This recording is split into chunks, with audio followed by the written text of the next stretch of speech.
$845,000. That's the amount that I became personally liable for after someone forged my name on some business documents. Right now you're watching Casino as a Name, and this is the story of how I became personally liable for paying back $845,000 for someone else's government contract. That's right, you heard it. Someone else's government contract. Now, in case you don't know my background, I am an accountant. I have been a federal employee. I've been a self-employed CEO. I've done so many different types of things. I've been a landlord. I've been in construction. I've been in litter pickup. I've been in building sanitation. I have flipped cars. I have remodeled houses. I've done so many different type of things. And government contracts is by far the most lucrative business that I've ever done. By far, bar none. It's not even close. The biggest check I ever received was $94,000 for 1 month of work. I've made $150,000 in a month. I received 2 checks in the same month, but for different months. That's why I said $94,000 is the most that I ever made for just 1 month of work. But I've had a month where I received checks in amounts of $150,000, and that's only from government contracts. There's nothing else that I've ever done that has ever paid me the way government contracts have paid me. But at the same time, the craziest situations that I've ever been in are from, you guessed it, government contracts. I guess, go big or go home. There's a lot of things that can happen when it's hundreds of thousands of dollars at stake, when it's 50,000, 20,000, when there's big paydays at stake. There's a lot of things that can go wrong. And some things you can't prepare for. It's not like being it's just in business, it's not like being an employee where you just got to really focus on doing what you do, what you're supposed to do. As a CEO, you got to think about everybody else. You got to make sure all of your employees get paid before you get paid even. So it's a very, very different kind of place to be in when you're dealing with large amounts of money. You got to make payroll, you got to pay for supplies, you got to do this, you got to do that.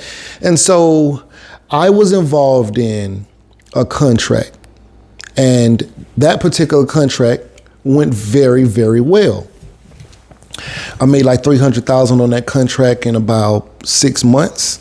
And I was asked from people who I was on that previous project with that, to financially back this next project that they were getting ready to do. It was a construction project.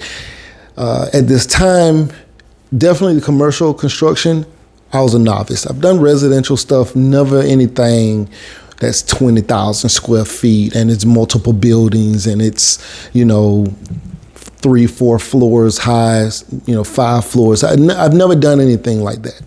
And so I was asked to help come in and start a job and just kind of manage this other job. So I was like, I wouldn't typically do it, but I was like, okay, my position is more passive. I'm really, just, putting up the money, but I'm not like part of the money, not a lot of money, right? It's about, I think it was supposed to be about 12,000 or so that I was supposed to put up. Nothing crazy, because I still had other things that I was going to be doing. But I put the money up, and I was told that they needed a bond in order to secure the project. And I was like, okay, well, that's cool. You need a bond, but what is it? And it was explained to me that the bond was just kind of a formality. Like they needed somebody who had a company that could get a bond. My company was the only company of the 3 companies that I was working with that could get a bond, because I had, my company had the right kind of credit. My company had the right kind of finances. My company had a lot of the right things in place, and the other ones didn't. So here I am thinking everything is good, right? So I put the money up. We get the job. We try to get the job started, got everybody on board. And we started having problems with getting people access to the facility that we were going to be working on. I had a lot of other things going on outside of that. I was still remodeling some stuff and just had a lot of other things going on. So we ended up having labor issues. We ended up having money issues. We were getting paid very, very slow. They never reimbursed me. I was supposed to get reimbursed from my original money. So when we first started, they were like, oh, we can't reimburse you because of some kind of issue. We know you put this money up, but we can't really reimburse you what you put in because of this other issue. So we just started having money problems from the beginning. I end up having to put in about $25,000. And this situation went on for some months. Now, I'm not a person in charge of the labor or anything like that. But I never got paid, right? Because I was supposed to also benefit about $10,000 per month. So, almost more on the passive side, right? I help do the paperwork, make sure stuff is straight, but I don't do any of the construction. I'm out there having to help with the construction. It's just crazy, right? It's just crazy because we can't get money to pay people and stuff like that. So anyway, I only did the hands-on construction thing for like a couple of days, like 1 or 2 days. And, I had to get back to my real life.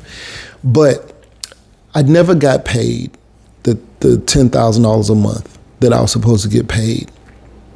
Because remember, I'm here more so kind of as an employee, not as necessarily a part owner of the contract. I never signed any contract with the government, never signed any contract with the prime, never signed any contracts with the subs.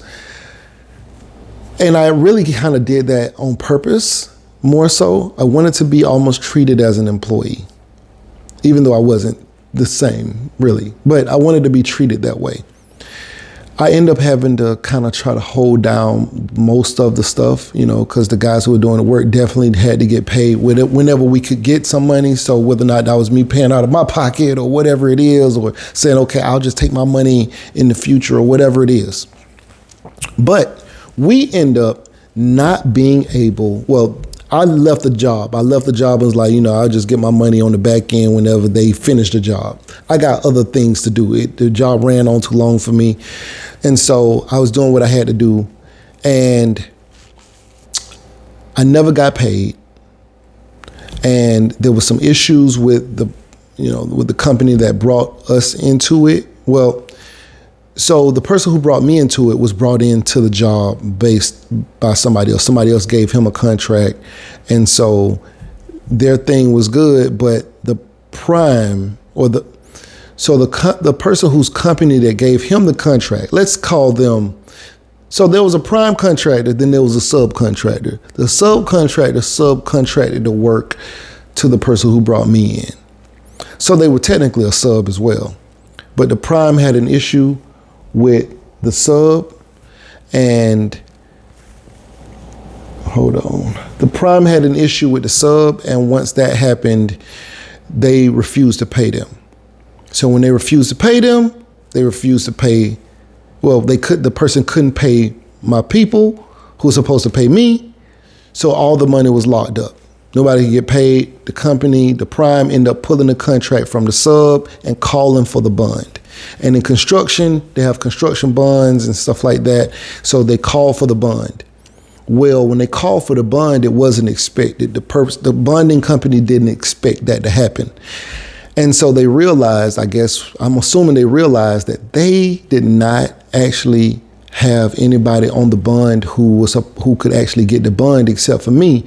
But I never signed anything for the bond.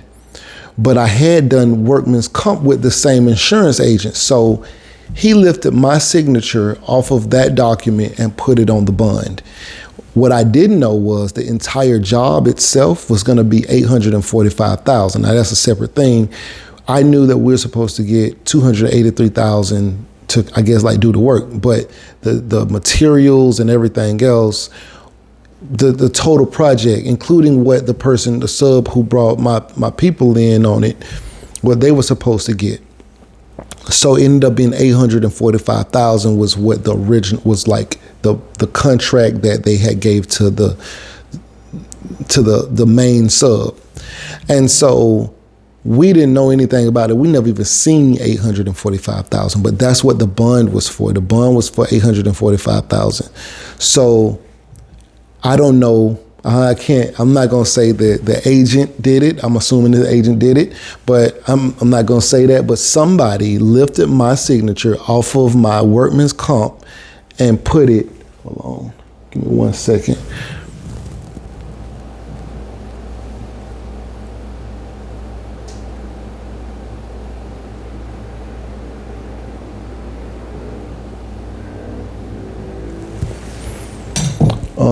So the insurance agent I'm assuming the insurance agent lifted my signature and put it, because he would have been the only one that would have seen the bond document. It had to be the only one that saw the bond document, because that's who I did the workman's comp. It was through a separate insurer and everything like that. So, but my signature went onto the bond document. So then I'm getting emails and I'm in meetings about us having to pay back this $845,000 and saying that I am personally liable for the $845,000. And I'm like, how? And then I'm like, I never signed anything. And then the company showed me the document with my signature on it. And I know my signature, right? And I'm like, what? This is crazy. This is really my signature. And then I start looking through all my documents and I'm like, this is crazy. I know this don't make any sense. I read my contracts. I never was read a contract that said I was going to be liable for $845,000. So, I wait around to see how things are going to play out. It comes back. Yeah, they're calling the bond. And yes, sir, you're going to be the one that has to pay it back. And so I got to get my sister involved. My sister's a lawyer. You know what I'm saying? So my sister helps represent me.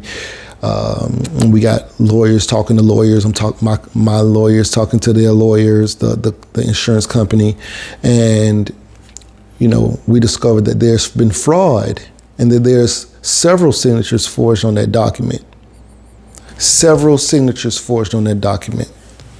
This was a nightmare situation. Not only was I owed about $38,000 because I still put up another $8,000 to keep the job going. And then I was still missing $30,000. So from not getting paid. So about $38,000 I'm short from that job. And then they were trying to charge me $845,000.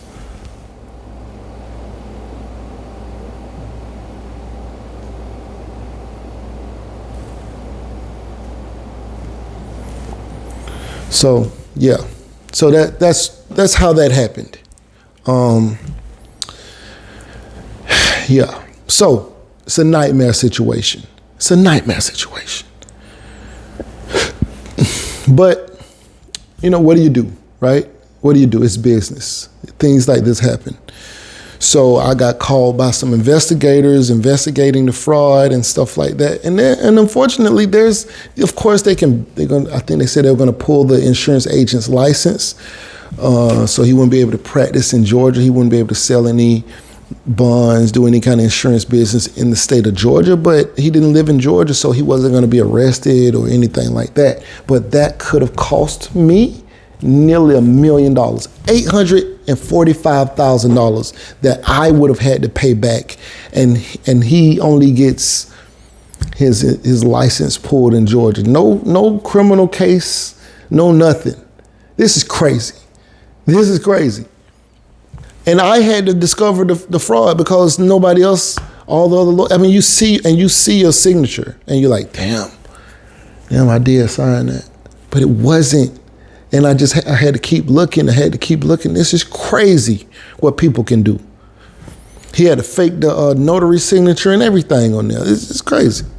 So, and it's crazy because he was the person that I'm confiding in. I'm like, hey man, they trying to say I got to do this. Like, can you believe this? Because it's the insurance company that's telling me I got to pay this money back. And he's just like, yo, that's crazy, yo. For real? Well, we're just going to see what they say. I'm confiding in the guy who forged my signature. It's a dirty game out here. When you're doing these government contracts, or when you're doing business at any level, make sure you do not take on. I can't. You know what? We're gonna have to do a whole video about bonds. But you must know that there's liability at stake. And this job cost me $38,000 that I never, I'm $8,000 out, and I never got paid for any of the work that I did, which I was supposed to get $30,000 out of that. Plus, they tried to charge me $845,000. It's crazy. Anyway, right now you're watching Casino is the Name. Please like, share, comment, and subscribe, and we out.